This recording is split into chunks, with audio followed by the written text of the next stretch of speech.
मेरा नाम सबावत वेंकटेश है।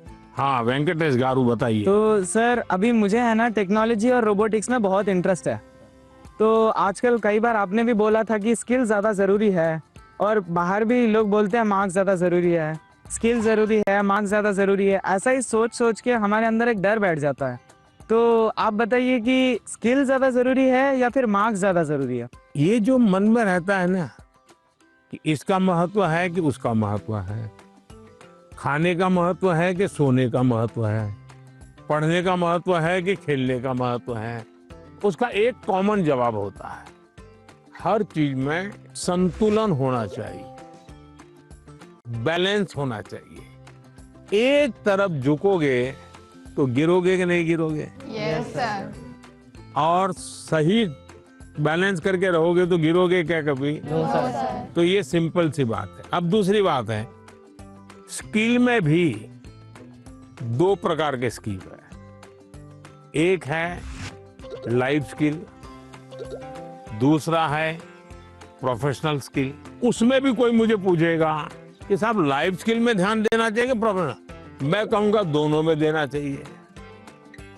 अब मुझे बताइए, बिना अध्ययन किए, बिना ऑब्जर्वेशन किए, बिना ज्ञान प्राप्त किए कोई भी स्किल आ सकता है क्या? No sir. तो स्किल की शुरुआत तो ज्ञान से ही होती है। Yes sir. तो उसका महत्व कम नहीं है। मान लीजिए हम बहुत बढ़िया पढ़ लिए हैं, लेकिन एक बार अचानक माँ बाप को बाहर जाना हुआ। अब हमें भूखे मर रहे हैं, किचन में सब पड़ा है, लेकिन पता ही नहीं कैसे करूं, क्या करूं, किस डब्बे में क्या है, कैसे निकालूं। क्यों? हमने कभी ध्यान ही नहीं दिया। जो इसलिए लाइफ स्किल जीवन की रोजमर्रा की जिंदगी है, इसमें हमारी लाइफ स्किल अच्छे से अच्छी कैसे हो।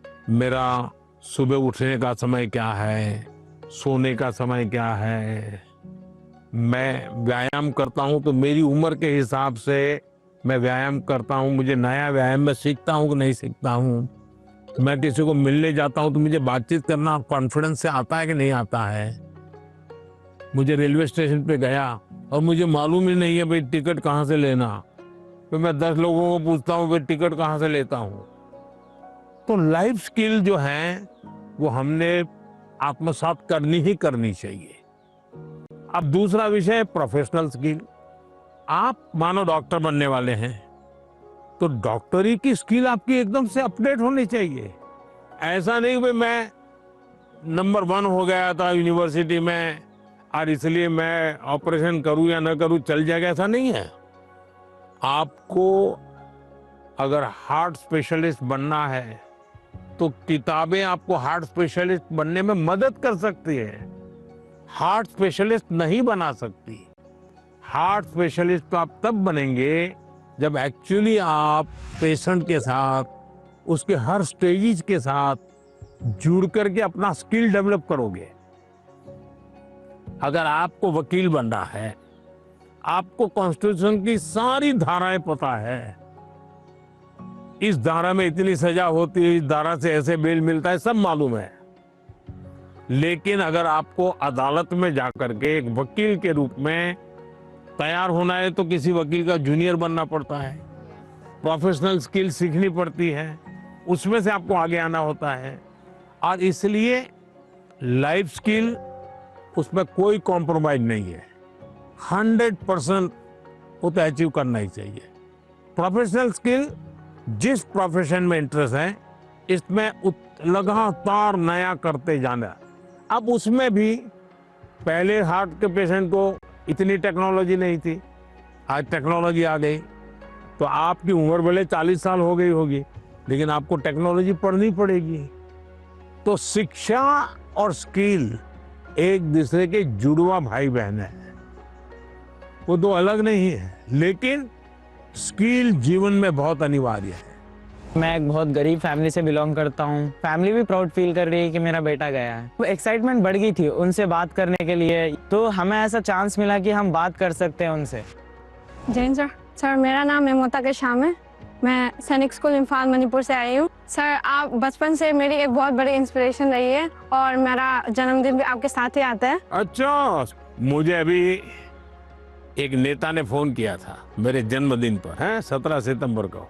तो उसने मुझे कहा कि आपके 75 हो गए। बोले अभी 25 बाकी है। मैंने कहा तो मैं जो बीता है उसको गिनता नहीं हूँ, जो बचा है उसको गिनता हूँ। और इसलिए जीवन में मैं आपको भी कहता हूँ, बीता है उसकी गिनती में समय बर्बाद मत कीजिए, जो बचा है उसको जीने के लिए सोचिए। अच्छा बताइए। सर मेरा आपसे ये प्रश्न है कि सर हम बोर्ड्स एग्जाम या फिर कोई स्कूल के एग्जाम के प्रिपरेशन करते समय पिछले कुछ सालों के क्वेश्चंस देखते हैं और हम ये अपने आप तय कर लेते हैं कि कौन सा टॉपिक ज्यादा सही रहेगा, कौन सा जरूरी है, और कुछ हम सोचते हैं कि मार्क्स कम है एग्जामिनर का, यहाँ पे फोकस नहीं होगा तो हम छोड़ देते हैं। क्या ऐसा करना सही है? कभी कभी आपने देखा होगा अखबार में हेडलाइन आ जाती है कि इस बार पेपर बहुत भारी था, बच्चों को बहुत तकलीफ हुई। ये क्यों होता है? सिलेबस के बाहर का होता है क्या? No sir. लेकिन आपको भारी क्यों लगता है? क्योंकि आपने वो 10 साल की पैटर्न के जो 3, 4, 5 साल एक एक विषय के सवाल है उसी पर ध्यान केंद्रित किया। पहले आता था श्योर सजेशंस, फिर आने लगा इम्पोर्टेंट क्वेश्चंस, फिर आने लगा 10 साल के पेपर आप कर लीजिए वही पैटर्न चलेगा। ये बीमारी जब मैं पढ़ता था तब भी थी, और ये बीमारी फैलाने का काम कुछ टीचर भी करते हैं। टीचरों को क्या लगता है कि मेरे स्कूल का नंबर अच्छा हो, मेरे क्लास का नंबर अच्छा हो, इसलिए वो क्या करते हैं जिससे नंबर मिले वही पढ़ाते हैं। अच्छे टीचर आपने देखा होगा सर्वांगीण विकास के लिए पूरा सिलेबस पढ़वाते हैं, पूरे सिलेबस पर मेहनत करवाते हैं, उस सिलेबस का आपकी जिंदगी में क्या उपयोग है वो समझाते हैं। अब आप देखिए कोई खिलाड़ी है, अगर मान लीजिए उसको बॉलिंग कर ली तो क्या वो अपने कंधे के मसल से मजबूत करता रहेगा तो अच्छा बॉलर बनेगा क्या? सर उसको और क्या क्या करना पड़ेगा? एक्सरसाइज करनी पड़ेगी, योगा करना पड़ेगा, एक्सरसाइज करनी पड़ेगी, पूरे शरीर को मजबूत करना पड़ेगा, उसको मन को भी मजबूत करना पड़ेगा। Yes sir. उसको अपना खाने की पद्धति को भी उसके अनुकूल बनाना पड़ेगा। Yes sir. उसको नींद भी उस प्रकार से लेनी पड़ेगी।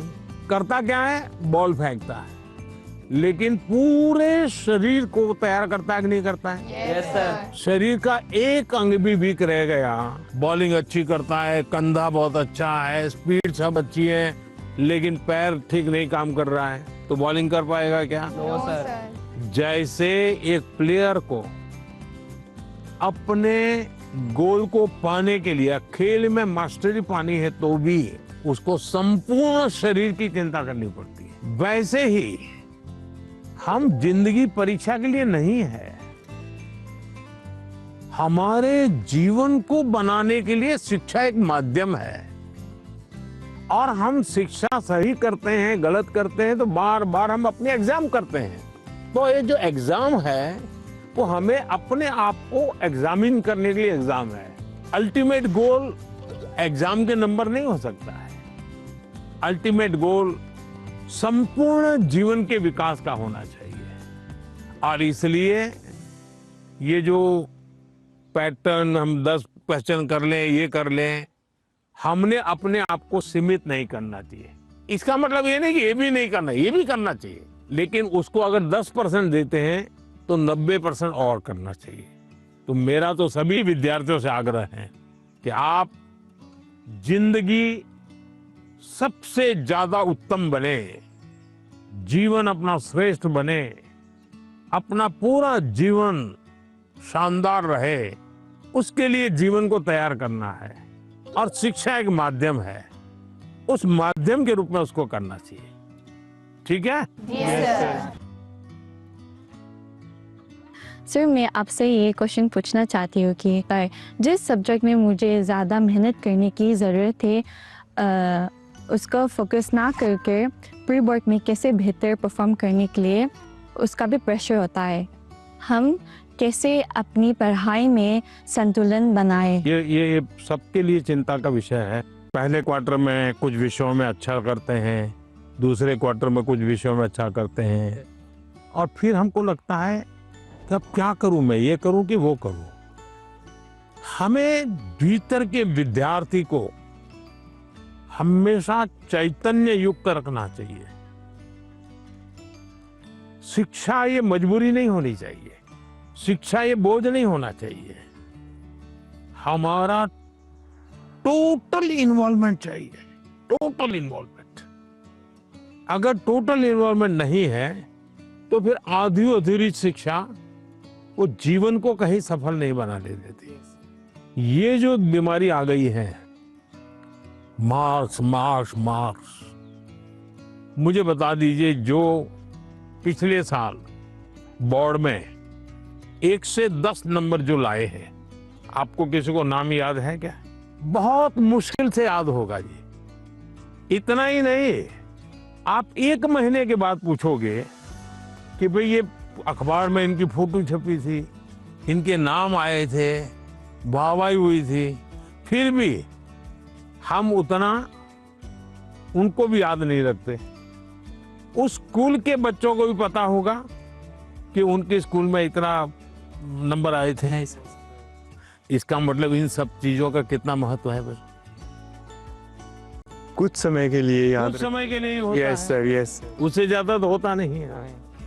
और इसलिए हम अपने मन को